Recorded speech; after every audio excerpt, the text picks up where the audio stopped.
So hopefully you can see me.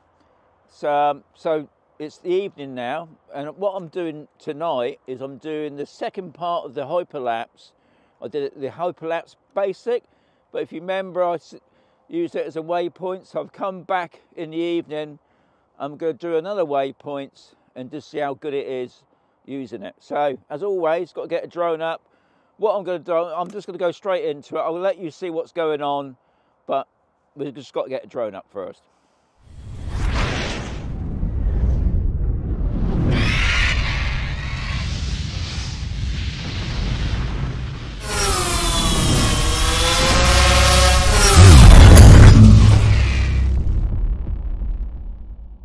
Right, what we do, we go into Hyperlapse, and then once we're in Hyperlapse, we go down to waypoints. Okay, we're into waypoints. Once we click that arrow, we go into history, and should be this one here, the top one. Okay, everything's fine. We press go. Aircraft is flying to the first waypoint. Okay, so it's flying to its first waypoint.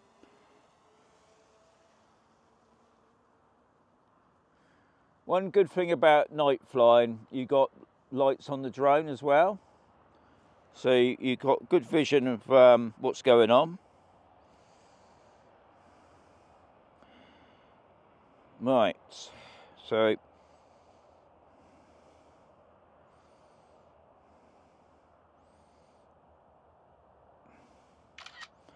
it's already started.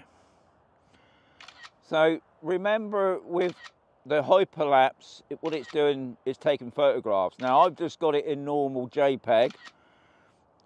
You can have it set for JPEG and RAW, but I think once you're more experienced doing the Hyperlapses, I've had quite a few people telling me what you got to do, which is fantastic, and it's always good, not just for me, but it's good for other people as well. Now hopefully it's going to do its course. Now what you will notice at the top, it hasn't got its obstacle avoidance on. So this is why best to do these things in the daytime. This is why I've done a daytime one of the waypoint mission for Hyperlapse, knowing full well there's nothing, no pylons or tall trees that's going to be in the way for this. So you can see at the bottom middle how many photographs it's taken. We're not even halfway through yet, which is pretty good. Controller tells you it's near its end. Hyperlapse is ready to complete.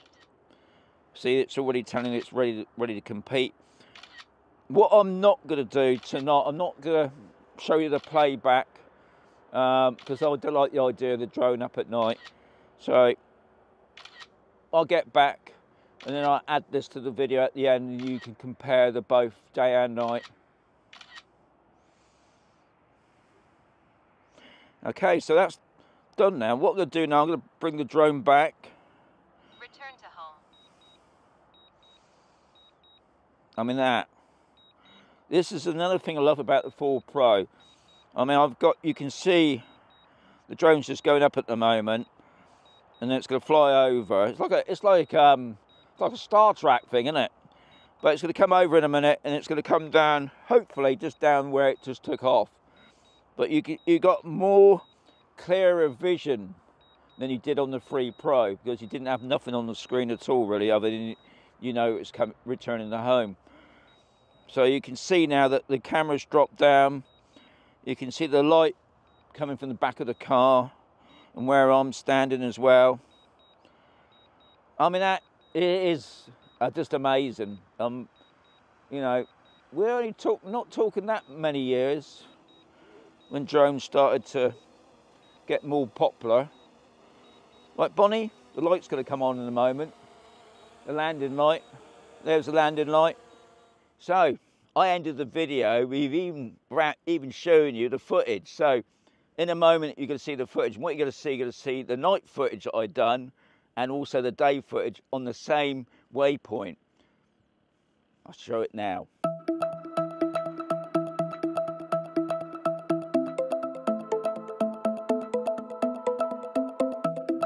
drones off now.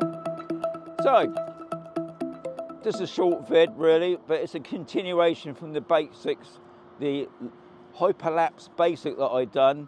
I wanted to just do it at night time as well. I think next time I'll pick a more of a busier place and just see how it comes. But anyway, as always, if you found it interesting, give it a thumbs up. If you didn't, get the thumbs down. But as always, guys, just enjoy flying your drone. And I'll catch you in another video very soon.